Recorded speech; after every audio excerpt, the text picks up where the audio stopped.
Ao Senhor para a gente começar, pedir para os irmãos que estão a caminho também chegarem bem. Senhor Deus, muito obrigado, Senhor, por mais um dia, que a tua graça é derramada sobre nós. Certamente o dom da vida é algo que vem das tuas mãos, Senhor. E nós estarmos aqui hoje com vida, podendo iniciar essa manhã meditando na tua palavra, ouvindo da tua verdade para nós, é realmente um privilégio. Te agradeço por cada irmão que está aqui presente, que pôde chegar já hoje. Peço por aqueles que porventura não vão poder estar conosco por enfermidade, por viagem ou qualquer outro motivo. E peço que aqueles que estão a caminho, Senhor, que o Senhor traga debaixo da tua mão, debaixo do teu cuidado, que o Senhor traga em paz e que não apenas essa aula aqui, Senhor, mas a outra turma tenha uma aula muito abençoada e que o culto, Pai, que vamos te prestar seja também muito, muito edificante para nós, mas principalmente seja para a tua glória, Pai. Em nome de Jesus. Amém e amém. Amém, gente. Vamos lá, né? Então vamos nessa aula quase particular aqui, começando. Eu queria ouvir um pouquinho de vocês, na verdade. Vou aproveitar que somos poucos. Queria fazer uma pesquisa aqui, certo? Léo e Thaís podem falar também, aproveitar aí a. Eu queria que vocês falassem em poucas palavras, duas, três, no máximo três palavras. Como você definiria sua experiência de educação na escola em duas ou três palavras? Você pode escolher, ou escolher palavras específicas para tentar definir. Se você fosse definir sem pensar muito, tá bom? Quais seriam palavras? E aí eu tô falando, aqui eu tô falando, não tô falando assim dos ambientes da escola, né? Da parte estrutural. Eu estou falando da experiência de aprendizado mesmo, né? Ou da parte de formação que você teve lá. Seja positivo ou negativo, né? O que é que você definiria que mais marcou você nesses anos de experiência escolar? Quem pode ajudar? Quem pode começar contribuindo? Ordem e qualidade. Rapaz, pô, escola, né? Escola militar, olha aí, ó. Ordem e qualidade. Poxa, gostei. Vou lá visitar essa escola. Karina. Hã? Hoje em dia tá a desordem realmente. Diga aí, Karina. Hã?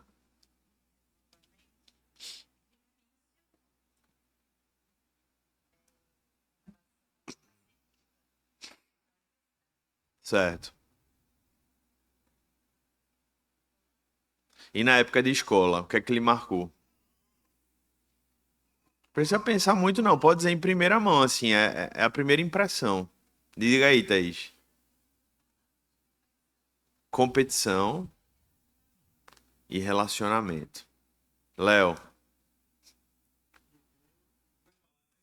Pode ser mais, pode ser menos. O que você.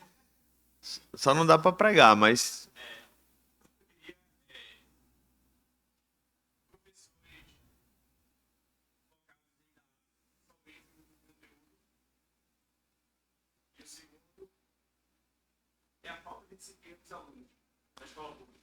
Certo. Apenas conteúdo e falta de disciplina, indisciplina. Certo. Pouca, pouca discussão sobre valores, certo? Ok. Tati. Pode, claro.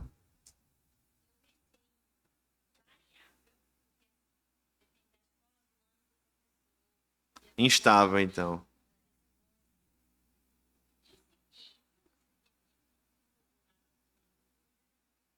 Então, com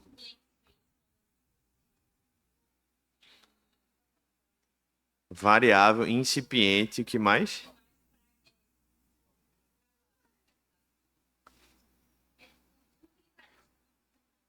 Utilitarista.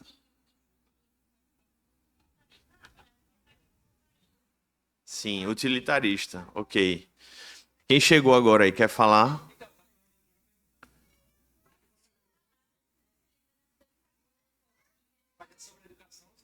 Não, sobre a sua experiência.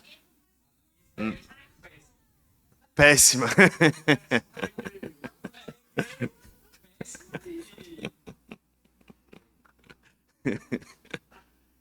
Carta Pokémon, carta Pokémon. Beyblade. Então, muito bom. Péssima, Recreio e Yu-Gi-Oh! Camila, olha. Não, mas não é sobre você, é sobre a sua experiência, o que a escola gerou em você. Gerou disciplina, perfeito.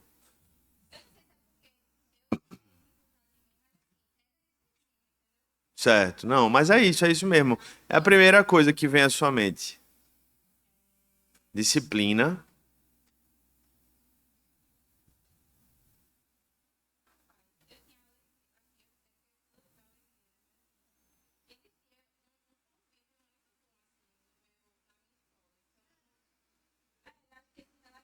bons relacionamentos. Legal. Se lembrar mais, você fala.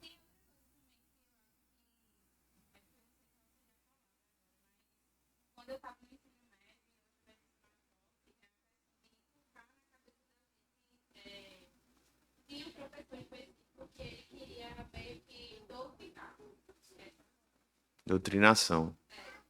Uhum. A pergunta para quem chegou agora, gente, é uma só. A gente tá querendo ouvir palavras, em poucas palavras, como foi sua experiência de educação. Pode ser. Aí já teve. Ó, aí teve Davi, que foi um exemplo aqui, ordem e qualidade, né? E teve Eduardo, que foi. E Eduardo foi péssima, recreio e Yu-Gi-Oh! Foi a.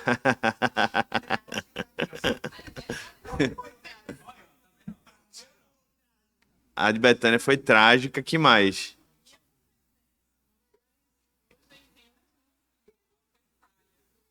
Carla falha, que mais? Alguma outra palavra?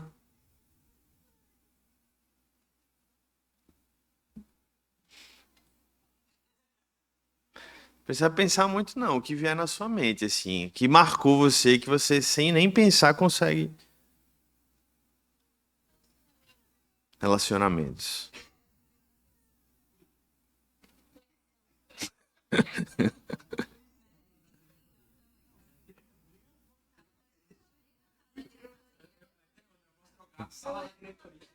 Foi muito.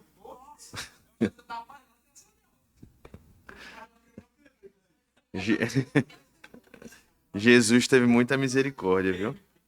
Mas, gente, vamos lá. Por que eu tô perguntando isso? Porque hoje, como vocês sabem, o tema a gente tá falando sobre educação. Aí você diz, é assim, mas como assim, né? Tati até perguntou, mas vai falar sobre educação, assim, como é que vai ser a aplicação para os alunos? Eu disse, não, eu vou falar sobre educação literalmente, né? Então, tem pessoas que vão olhar para trás e já passaram por isso e vão poder pensar agora mesmo, tendo passado por a fase da escolarização, a educação básica, né?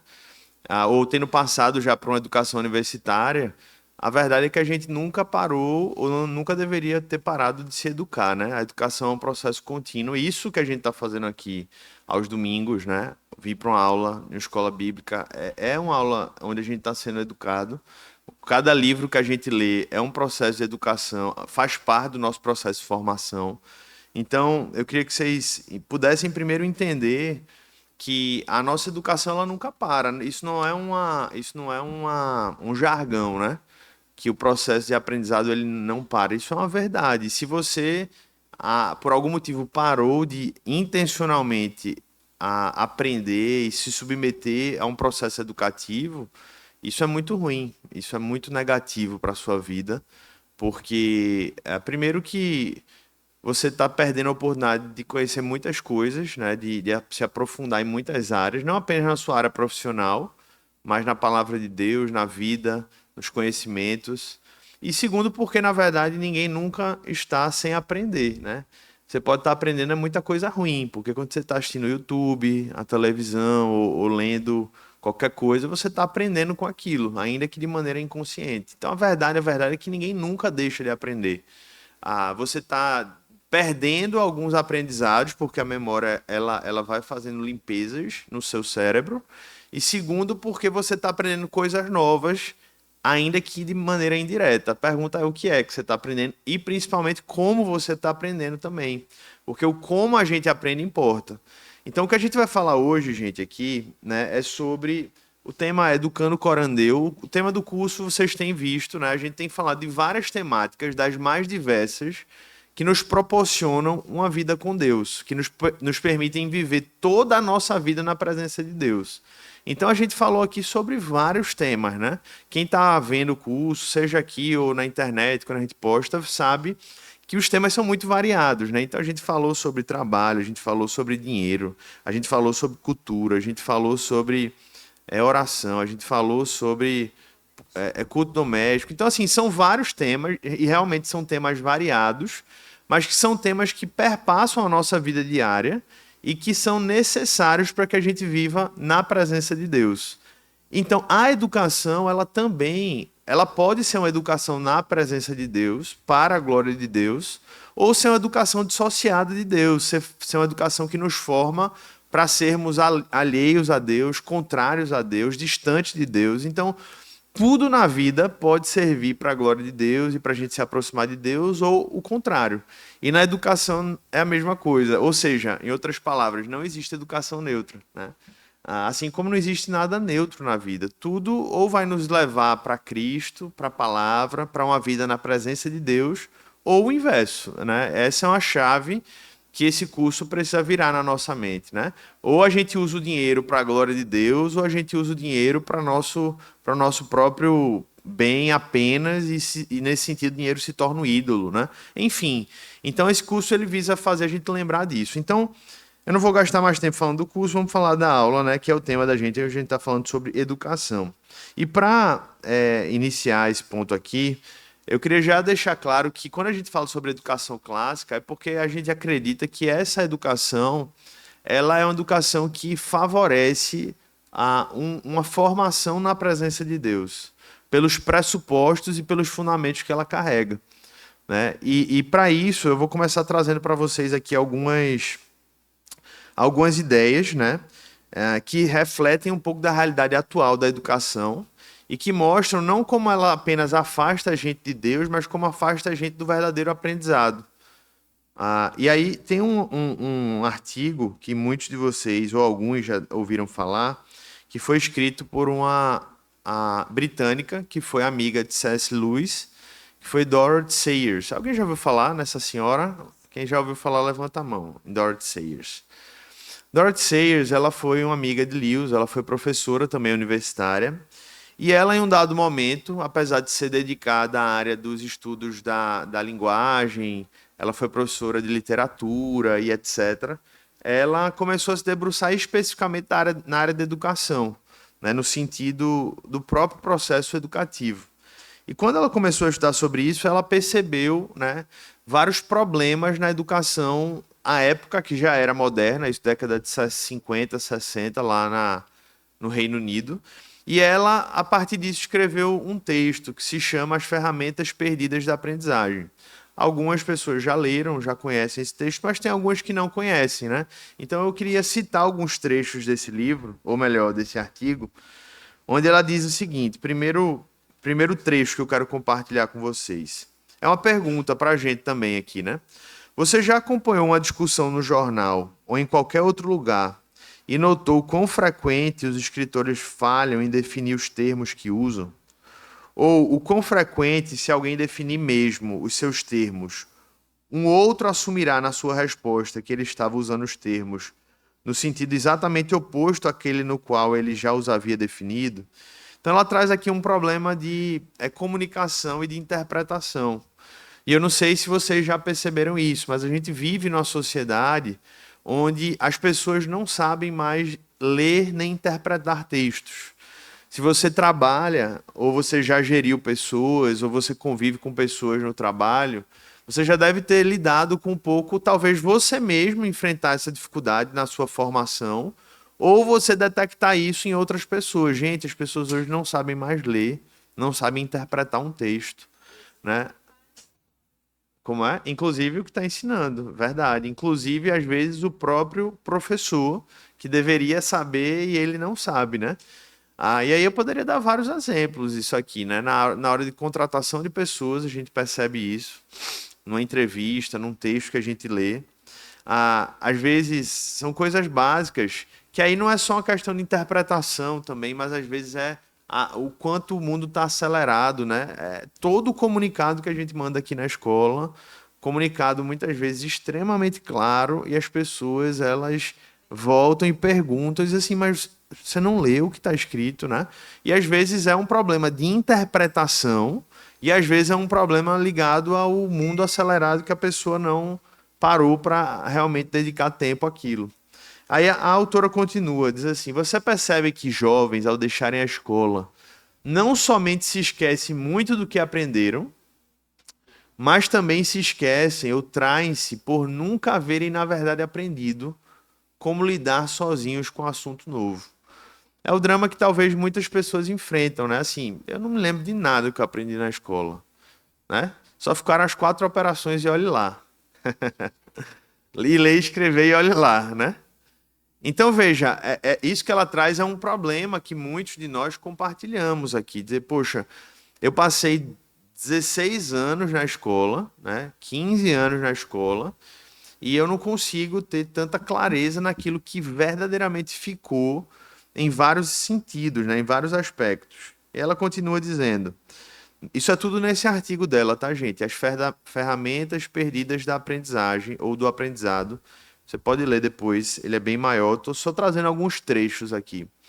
Você frequentemente depara-se com pessoas para quem suas vidas todas um assunto permanece sendo um assunto separado de todos os demais assuntos, como se num compartimento estanque, de maneira que encontram dificuldade muito grande ao tentar uma conexão mental entre, digamos, álgebra e ficção policial, entre tratamento de esgoto e o preço do salmão, ou mais geralmente entre esferas tais do conhecimento como filosofia e economia ou química e arte. Ou seja, ela está falando aqui da dificuldade que muitos têm de verem assuntos de uma maneira completamente desconexa, não sabem relacionar nada do que foi aprendido. É como se o mundo fosse dividido por matérias, e o mundo não é dividido por matérias. Quando a gente lida com um problema no trabalho, aquilo que a gente aprendeu de física se mistura com aquilo que a gente que aprendeu de história nas resoluções, ainda que a gente não perceba. O aprendizado as ideias elas não chegam para a gente no trabalho dizendo, olha, isso aqui é porque você aprendeu de matemática. Não, vai misturar matemática com todos os outros aspectos de comunicação, linguagem, leitura, enfim. Só que ela traz aqui esse contexto onde muitas pessoas só conseguem enxergar sob uma perspectiva, né? E por fim ela diz assim, por fim não, né? Eu estou concluindo porque o artigo é muito mais do que isso, eu só estou pegando alguns trechos. Então, depois de fazer várias críticas e reflexões, ela diz assim, o grande defeito da educação atual não é o fato de que, embora muitas vezes tenhamos sucesso no ensino de matérias aos nossos alunos, fracassamos miseravelmente a ensiná-los a pensar. Eles aprendem tudo, exceto a arte de pensar. Não é isso, né, gente, que a gente percebe as pessoas, e muitas vezes somos nós também, né? Às vezes a gente diz, parece que eu não aprendi a pensar corretamente. Parece que falta elementos no fundamento do raciocínio e que de fato é uma verdade, é fruto de uma defasagem, né? Muitas vezes de uma educação infantil, muitas vezes de um ensino fundamental, muitas vezes de um ensino médio, mas principalmente dos fundamentos, porque está tudo conectado, é uma casinha, é um prédio que a gente sobe, né? Mas eu queria dar um outro exemplo aqui para vocês de o quanto a nossa educação ela é problemática, não apenas pelo artigo da Dorothy Sayers, mas eu vou citar um outro livro aqui, cujo título é Emburrecimento Programado. Esse livro ele foi escrito por um professor chamado John Taylor Gatto. Esse professor foi um professor premiado pela rede municipal de Nova York durante 3 anos como o melhor professor do ano. E apesar de justamente ter sido premiado, foi justamente essa premiação dele que fez ele entrar numa crise. Porque depois de ser 3 vezes premiado como o melhor professor, ele disse que começou a parar para pensar em como ele estava educando e ele fez uma autocrítica e disse: a educação que eu tenho oferecido para os meus alunos é uma educação muito problemática. E a partir dessas reflexões, quando depois de ter sido premiado, ele percebeu que, na verdade, a educação pela qual ele estava sendo premiado era uma educação muito ruim, que ele escreveu o livro Emburrecimento Programado.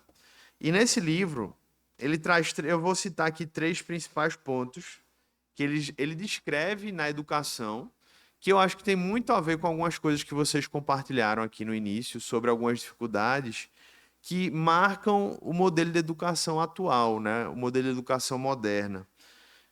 Em primeiro lugar, é a confusão. Como assim?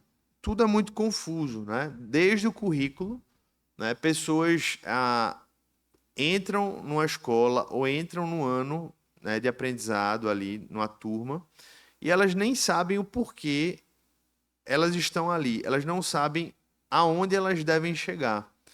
Isso é uma das coisas mais básicas de qualquer processo de educação. Você precisa entrar num curso ou entrar num determinado contexto de aprendizado sabendo aonde você quer chegar. E o problema é que, além dos alunos não muitas vezes saberem disso, não se perguntarem o porquê estão ali, os professores também não sabem hoje. O currículo, você sabe o que significa essa palavra currículo? Currículo, ele vem de uma ideia original de uma estrada para percorrer. É como se fosse um corredor, uma estrada a caminhar. Então, o currículo ele é nada mais do que uma ideia de dizer, olha, eu sei aonde eu estou entrando e onde eu quero sair. Só que hoje a gente lida com uma realidade onde simplesmente a gente entra para aprender, por exemplo, numa escola ou na universidade, como Karina falou, e por mais que tenha ali uma ementa, às vezes o professor nem segue uma ementa, nem observa o currículo, nem os alunos estão buscando entender quais são os pressupostos e para onde está se caminhando. Ele diz assim, né, o autor desse livro. A primeira, e aí só para vocês entenderem, ele cita como se fosse na primeira pessoa, como se fosse a educação moderna, né? Então, é como se fosse a educação moderna falando. A primeira lição que eu ensino é a confusão. Tudo que eu ensino está fora de contexto. Eu ensino a não relação de tudo. Eu ensino desconexões. Então, quando pessoas falam assim, não, a minha educação foi péssima, né? É muito, claro que não é apenas uma questão de conteúdo, de currículo, mas com certeza é aquele sentimento de você sentar numa cadeira, de você olhar para um professor e você dizer, por que eu tô aqui, né? Isso não está me acrescentando quase nada. Eu tô me sentindo assim, perdendo o meu tempo. É melhor eu estar na sala da diretoria, né? Pelo menos lá tem menos barulho, né? Então, essa é a primeira lição que ele diz, é o primeiro problema, é a confusão. Depois ele fala o seguinte, que essa confusão, ela gera um outro problema muito sério, que é a indiferença. Por que isso é sério? Porque a pior coisa, o inverso, a coisa pior que o amor, o oposto de amor, gente, não é o ódio. Porque o ódio ainda existe ali algum sentimento de ver uma mudança. O oposto de amor, mais, assim, mais destrutivo mesmo é a indiferença. Quando a gente se torna indiferente a alguém ou alguma coisa, é porque realmente o negócio tá sério, né? É porque realmente a gente desprezou aquilo. E aplicando isso à educação, é o problema que se gerou no coração de muita gente. Não é que as pessoas odiavam ir para a escola necessariamente. Isso pode ser até um estágio. Mas chega um momento que o ódio, você diz assim, eu entendi que eu tenho que vir para cá, minha mãe tá mandando. E aí o que é que a pessoa faz? Ela se torna indiferente ao aprendizado. Ela se torna indiferente à busca pelo conhecimento. E aí ele diz o seguinte, aqui na primeira pessoa da educação moderna, né? Ensino as crianças a não se importarem muito com nada, embora seja desejável parecer que se importam. A maneira como faço é muito sutil, exijo que estejam totalmente envolvidas nas minhas aulas, competindo energicamente pela minha benevolência, mas quando o sinal toca, insisto para que parem o que estamos fazendo e prossigam rapidamente para a próxima estação. Elas devem ligar e desligar como um interruptor. Os alunos nunca passam por uma experiência completa, tudo é dividido em prestações. Já parou para pensar como é estranho isso, né? A gente estava lá na aula, O sinal toca e parece que foi a libertação.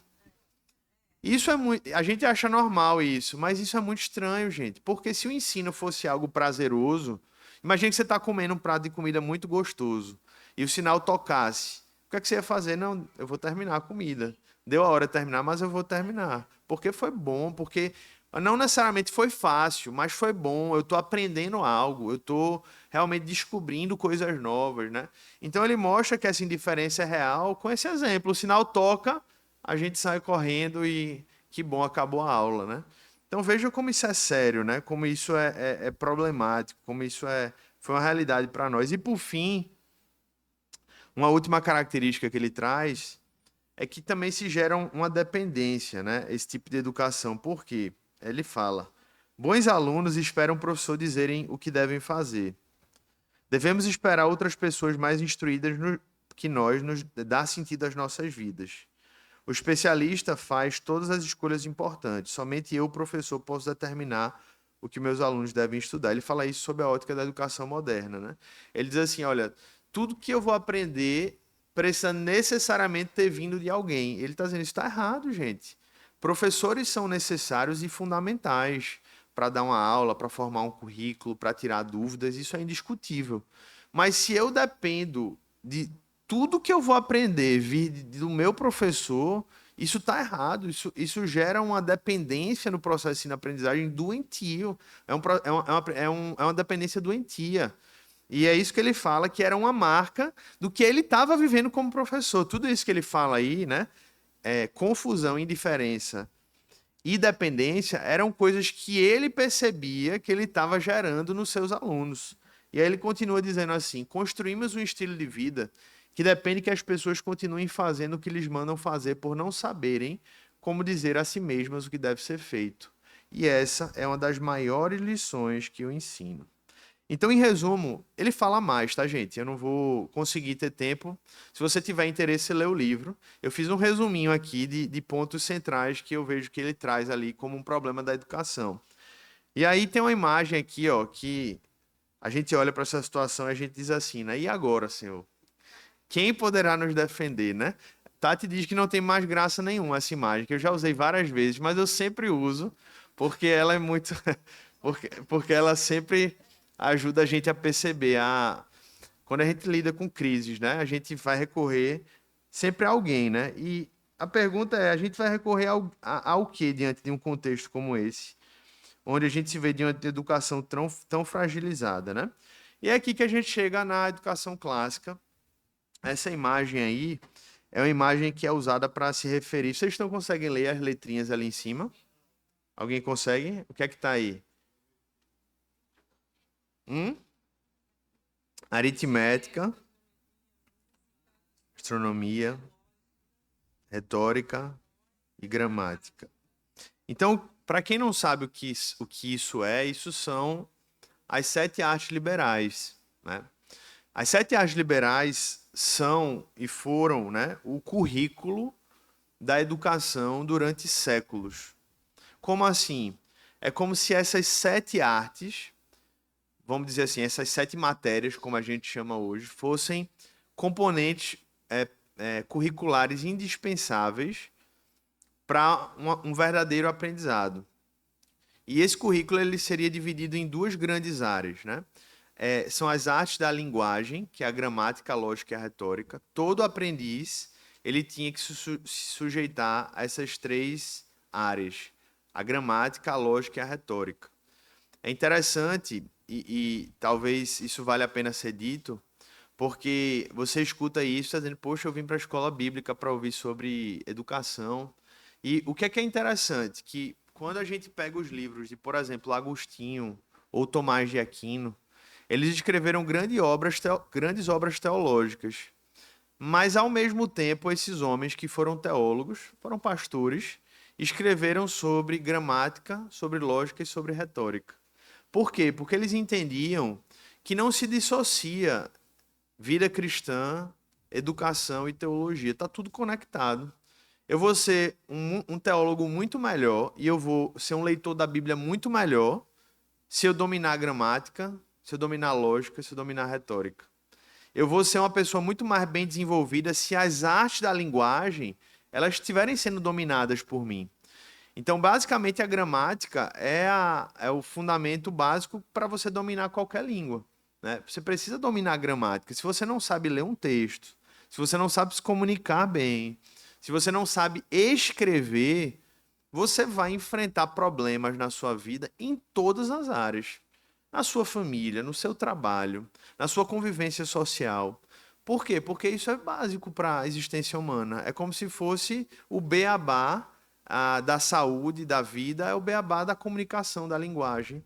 Então, as artes da linguagem, gramática, lógica e retórica, era algo indispensável. Qualquer pessoa que fosse estudar, né, nem todos tinham esse privilégio naquela época, a educação era menos acessível, mas todos que fossem passar por um currículo de educação tinham que passar pela gramática, depois pela lógica, o estudo do raciocínio, você saber o que é uma falácia, né? O que é um pensamento correto ou não. Gente, os políticos de hoje, o que eles mais conseguem votos é porque eles fazem discursos completamente falaciosos, onde você vê a construção de um raciocínio, onde o raciocínio não se sustenta.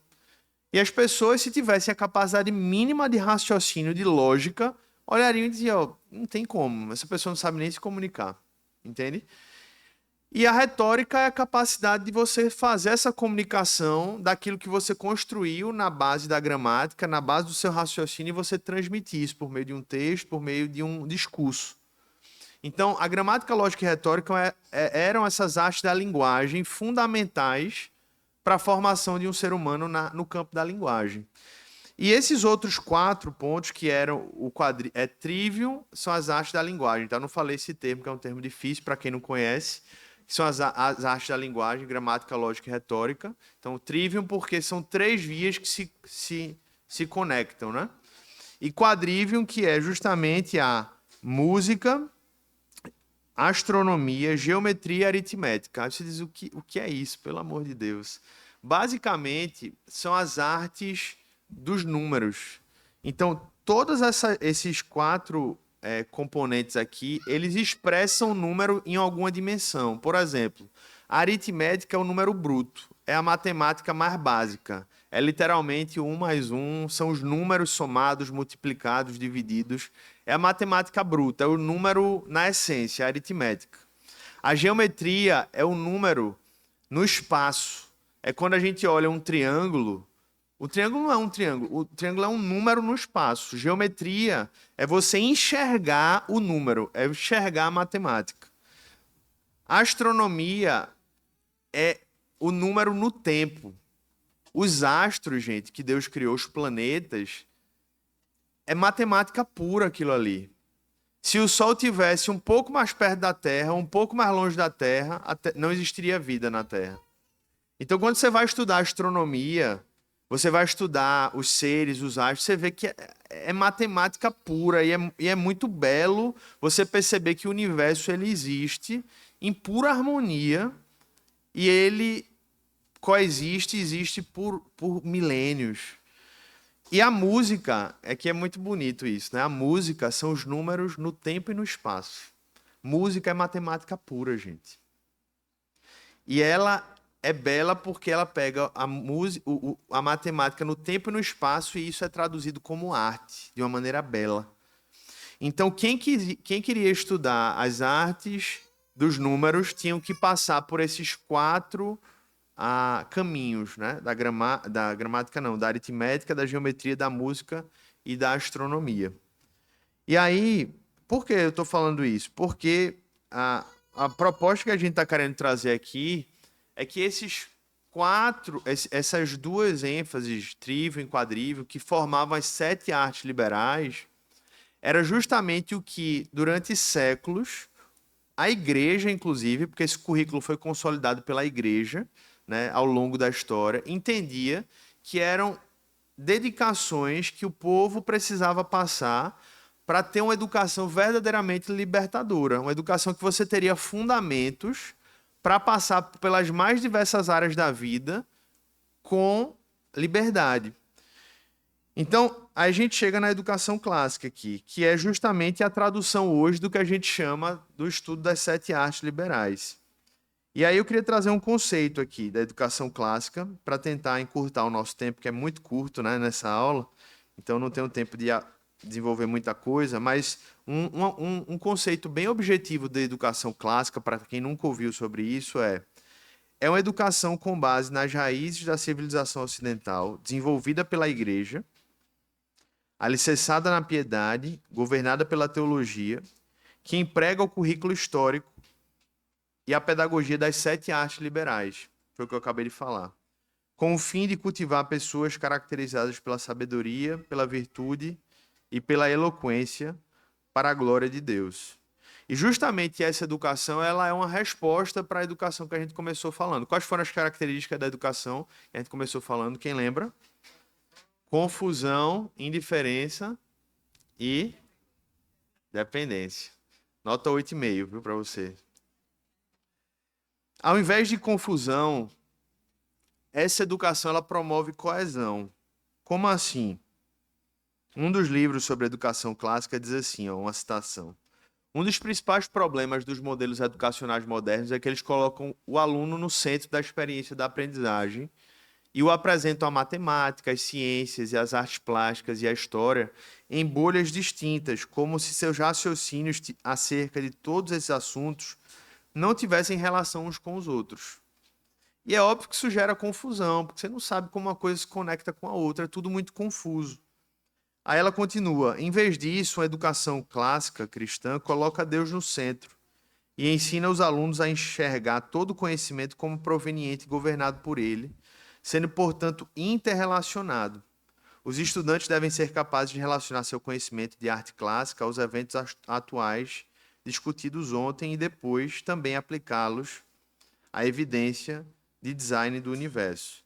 E tudo isso a gente encontra fundamento teológico porque a palavra de Deus ela é muito clara. Por exemplo, quando diz que porque dele, por meio dele e para ele são todas as coisas, a ele seja a glória para sempre. Amém. Se tudo vem dele, é por meio dele, para ele são todas as coisas, gente, a educação também é. Não existe como a gente dissociar a educação, que é o que a gente aprendeu na escola, né? Não. Educação formal é aqui, é matemática, é ciência. E Deus é outra coisa. Deus é do meu domingo, é da minha semana, é da minha vida, assim, né? Sem ser essa coisa aqui de matemática. Não. O que a educação clássica faz é justamente lembrar para a gente que a educação ela também vem de Deus. Ela é por meio dele e é para ele. E essa imagem ela ajuda talvez a descrever o que eu quero dizer aqui, né? É a ideia de que tudo vem do centro que está em Cristo. Todos os componentes curriculares eles giram em torno dessa percepção onde Deus está no centro.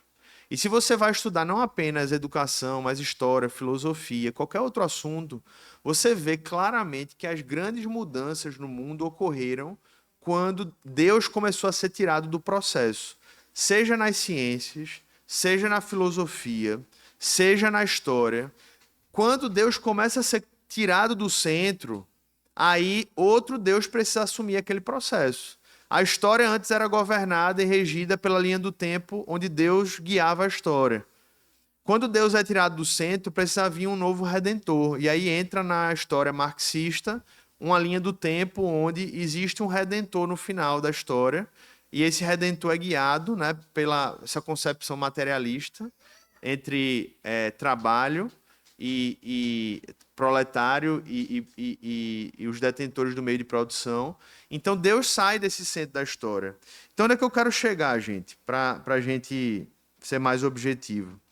Quando Deus é tirado do centro do currículo, seja da escola, seja da universidade, seja da sua vida hoje, que não está mais numa escola ou na mais universidade, no seu aprendizado, isso vai dar errado.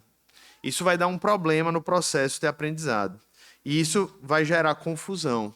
Mas quando Deus é colocado no centro, isso gera coesão. Eu tenho fundamento, eu tenho uma essência. Segundo lugar, ao invés de indiferença, isso gera deslumbramento. Vocês lembram que eu falei de quando toca a campainha, o que é que os alunos fazem, o que é que vocês faziam, o que é que a gente fazia? A gente saía correndo. Por quê? Porque a gente era indiferente ao ensino.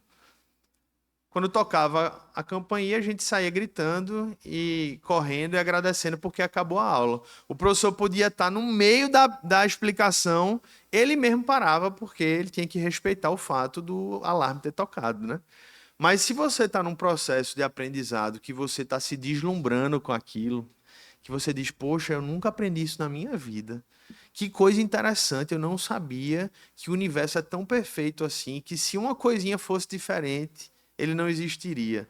Quando você começa a estudar e você começa a entender a história, entender a astronomia, a entender a própria língua que você se comunica, entender as regras que se aplicam a ela e por que aquilo é daquele jeito, você vai dizendo, poxa, isso é interessante.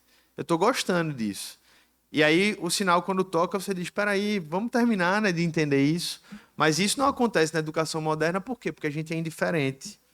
Porque a gente é indiferente a ela. Enquanto que a educação clássica, ela desperta um amor pelo aprendizado, uma sede apaixonada pela educação durante toda uma vida, o que molda os alunos. E estes, sim, podemos chamar de pessoas verdadeiramente educadas.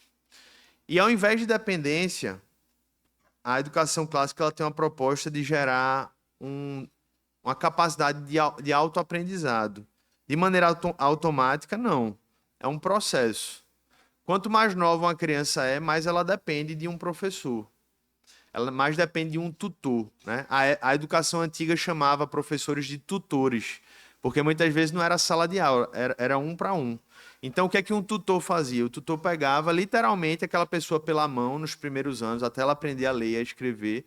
Mas à medida que ela ia aprendendo e ela ia tomando gosto pelo ensino, ela ia se libertando, ia formando o seu próprio currículo, ia entendendo quais são as prioridades de estudo que ela tem. É aquela famosa história, né, do autodidata. Você vai ganhando a capacidade, mas isso não acontece do dia para a noite, isso é um processo. E a educação clássica, ela promove isso. Os bebês estão querendo aprender dessa educação, né? Estão querendo se libertar, né? Então, essa educação, ela é promovida por meio dessas 7 artes liberais. É por isso que é o nome, 7 artes liberais. Liberais para fazer o que quer, não é para imoralidade não, gente. É para uma vida livre no aprendizado, certo? A gente escuta esse termo liberal, às vezes a gente tem uma associação meio pejorativa, progressista, né? De fazer o que quer. Não, não é isso. É liberal no sentido de libertar a minha capacidade de eu aprender só. Eu chegar a um dado momento da minha vida, que não é aprender só, né? Entre aspas, é eu formar as minhas rotas de aprendizado. Obviamente, eu vou continuar dependendo dos livros, obviamente, eu vou continuar dependendo de pessoas que caminharam mais longe do que eu naquela área, mas é que eu não fico dependendo de alguém para dizer hoje você estuda isso, amanhã você estuda aquilo. Eu começo a ter uma capacidade de desenvolver o meu próprio currículo, né? E é por isso que esses autores eles dizem, as 7 artes liberais são as trilhas estabelecidas que tutelam a razão e exercitam a mente na virtude. As nossas escolas fariam bem em prestar atenção nelas. Então, vou pular aqui pelo nosso tempo. Ele diz assim: essas artes liberais foram forjadas para serem as artes do homem livre, ou as artes que providenciariam a liberdade àqueles que as estudassem. Certo? E aí, por fim, para eu terminar e abrir para perguntas, essa rota aí ela é muito importante, porque o Trivium não é apenas um currículo, mas é como se fosse uma rota de aprendizado, que você pode aplicar isso a qualquer matéria, inclusive. Isso é uma dica bem importante aqui, não apenas para quem já foi, quem está na escola ou universidade, mas isso é sobre uma rota de aprendizado. Veja, deixa eu dar um exemplo aqui. Quando você vai começar a estudar um assunto novo, isso é algo até natural que a gente acaba fazendo, mas quando a gente tem consciência, isso ajuda no processo. Imagina que você vai começar a estudar um assunto novo, ou vai querer aprender alguma coisa na sua vida. A primeira coisa que você precisa fazer é fazer as perguntas mais básicas naquele processo. Então, o que é isso? Como isso funciona? Qual é a origem disso? Então, vamos dizer que você vai começar a estudar Deixa eu dar um exemplo aqui que seja mais aplicável a todos, né? Sei lá, deixa eu pegar um exemplo ali que você. Vamos usar um exemplo aqui da igreja. Vamos dizer que você vai se tornar um membro da mídia agora, passou a servir na mídia. Não vou nem usar um ensino formal aqui. A primeira coisa que você precisa, gente, não é querer chegar dando ali as soluções para os problemas que pode estar tendo na mídia. Você precisa entender o que está acontecendo. Você precisa entender como é que liga o computador, qual é o horário que você chega. Você precisa entender como é que abre o programa que a mídia usa. E eu estou usando o exemplo aqui da igreja, mas você pode aplicar isso a qualquer experiência de ensino-aprendizagem. A gente precisa dominar os fundamentos daquele contexto, daquele conteúdo. Depois que eu dominei os fundamentos, né, Davi, daquele conteúdo, quando eu falo, ele dá meia volta. Você quer falar aqui? Quando eu ofereci ontem, ele fugiu. Quer falar aqui? Ó, tá vendo? Desistiu. Quando você domina os fundamentos desse conteúdo, aí você vai ter as capacidades de ir formando os raciocínios lógicos acerca daquele conteúdo. Ah, eu entendi como abre aquele programa no computador. Agora eu entendo como eu posso correlacionar aquele programa com aquele outro e fazer eles funcionarem entre si. Ah, tudo bem. Depois que você vai fazendo as conexões, aí é que você consegue ter capacidade de propor algo mais criativo. Vamos aplicar isso ao louvor, né? Quem vai estar começando a tocar um instrumento, você não pode esperar começar a guitarra e fazer um solo. Você precisa começar a entender o que é uma nota. Você precisa começar a entender como é que você coloca uma nota ali na prática, né? Estou falando uma linguagem bem popular, né? Naquele instrumento para começar a sair os primeiros sons. Então, isso se aplica a todas as experiências de aprendizado. Só que tem muita gente, e isso se aplica à nossa realidade atual, por exemplo, que não entende nada de política, mas na época da eleição começa a dar pitaco o tempo todo sobre como o Brasil pode ser diferente. Entende? Então, esse é um dos reflexos. Os nossos Instagrams e Facebooks é um dos reflexos sobre quando chega a época da eleição, todo mundo vira expert em política. E se a gente fosse humilde o suficiente para aprender com a educação clássica, a gente, obviamente, vai voltar, vai exercer o nosso voto, mas a gente sempre vai dizer: peraí, eu não sei se eu entendi o suficiente para falar de economia, como de repente eu estou falando aqui nas minhas redes sociais, se eu nunca parei para estudar de fato um pouco de economia, né? Então, irmãos, eu queria ter mais tempo para falar, e eu sei que, com certeza, esses 40 minutinhos aqui, eles não são suficientes, porque a educação, essa proposta de um resgate de uma educação verdadeira é algo muito mais complexo. Mas eu queria aproveitar, justamente por saber que não deu tempo de explorar como eu gostaria essa temática, aproveitar para fazer alguma pergunta, se alguém ficou muito confuso com alguma coisa, para pelo menos você não sair confuso daqui, né? Tem alguém que quer fazer alguma pergunta ou fazer algum comentário para a gente concluir? Ou não? Quando vocês vão pensando, deixa eu deixar 3 livros de indicação, tá? E assim, eu poderia indicar outros. Na verdade, esses estão até bem avançados. Deixa eu explicar, tá? Deixa eu explicar aqui. Eu vou deixar um livro em primeiro lugar que não está aqui, para quem quer começar a ler do zero, assim. Você lê um livro chamado Moldando Mentes e Corações.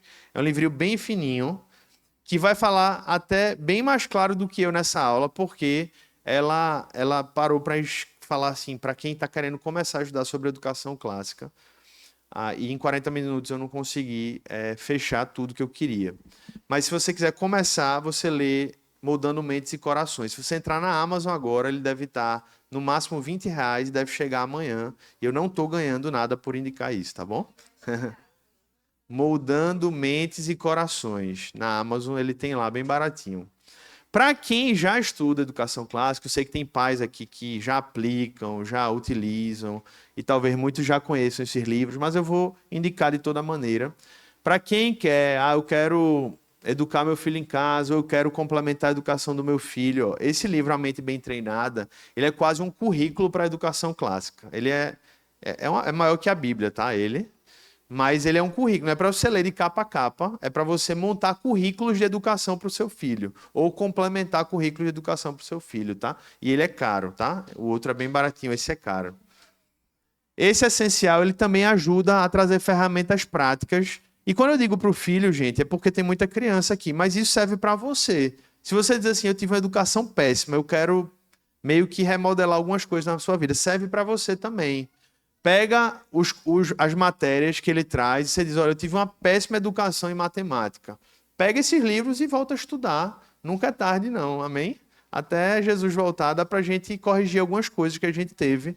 Então, esses dois livros eles vão ser bem práticos nessa parte de currículo. Então, se você diz assim, eu sou péssimo em linguagens, eu preciso desenvolver minha parte gramatical. Pega esses dois livros, vê o que é que eles falam, eles trazem indicações também de leituras. Então, se você quer ser um melhor leitor e diz assim, poxa, eu só li livro péssimo até hoje. Minha melhor leitura foi Crepúsculo, né? Aí você diz, é péssimo mesmo, você está no péssimo caminho, né? Quais são outros livros aí que o pessoal lê que é péssimo assim, né? Crepúsculo é um desses péssimos. Game of Thrones ainda é melhor no sentido da qualidade, mas tem as questões morais envolvidas, mas comparado com Crepúsculo, Crepúsculo ainda é pior, né? Não, Harry Potter ainda é bem escrito, tem livros piores assim, né? Não estou dizendo assim, livros ruins de escrita que o pessoal gosta. Vocês sabem quais são, né? Aquele livro que vocês têm que queimar, né? Então, pronto, Diário de Banana, péssimo. Se você tem esse livro na sua casa, jogue fora, tá? Inclusive, Vinícius vai dar uma aula sobre literatura cristã, tá? Nesse curso aqui.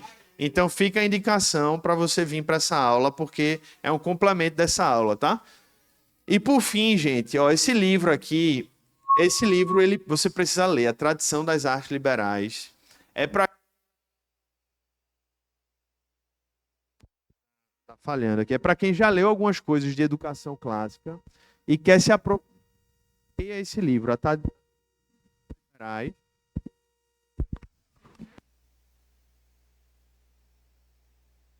Oi, som. Pronto, então, mas também não é um livro introdutório, tá? É para os papais, as mamães que já leram algumas coisas, mas para quem vai começar a ler, leia Moldando Mentes e Corações. Combinado? Certo? Como eu falei, irmãos, esse curso aqui, ele não é para concluir toda a temática do que a gente está trabalhando. São todas introduções aos assuntos. Então, eu espero que possa ter despertado em você o interesse de conhecer um pouco mais sobre a educação clássica, né? E aplicar a você e a sua própria família também, tá bom? Vamos orar? Por sinal, eu quero deixar... Tá com eco?